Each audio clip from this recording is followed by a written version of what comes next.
The greatest pain for managers often stems from excessive expectations of people. The belief that simply having more proactive and responsible employees will solve the execution problem. However, Peter Drucker offers a more insightful perspective. The essence of management is not about selecting perfect people, but about enabling ordinary people to achieve extraordinary things. This means that the quality of execution depends not on the individual qualities of employees, but on the effectiveness of management. When a team's execution falls short of expectations, instead of focusing on individual employee issues, we should first look inward to see if our management actions have actually inhibited team productivity. Today, we'll combine Drucker's wisdom to discuss 5 easily overlooked management common sense principles, starting with the first.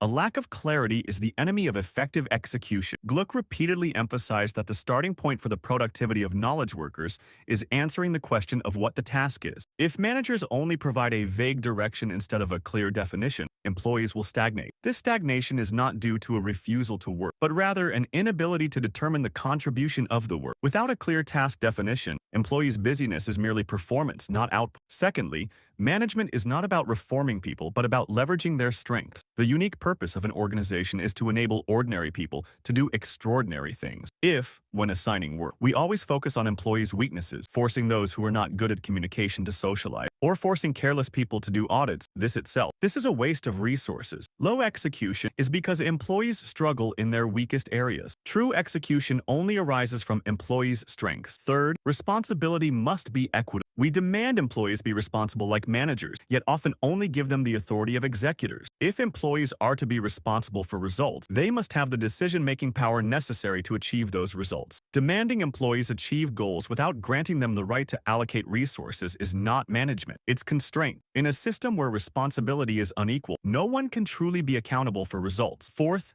actions need to be seen. Management is a practice, and its validation lies in results. Without an objective feedback mechanism, employees cannot measure their contributions. They don't know whether their work is good or bad, whether the progress is fast or slow. In this state, work degenerates into mechanical repetition. Only when employees clearly see their results will self-correction and self-motivation occur. The fifth is a sense of accomplishment, which is the highest level of motivation. Drucker regarded making work effective, and employees feel a sense of accomplishment as the core of management. If we only see employees as costs and ignore their psychological needs as human beings, execution loses its soul. Knowledge workers need respect and confirmation of the meaning of their work. Without a sense of accomplishment, so-called execution is nothing more than perfunctory completion of tasks. So don't rush to blame the team. When management returns to common sense, execution will naturally return to the team.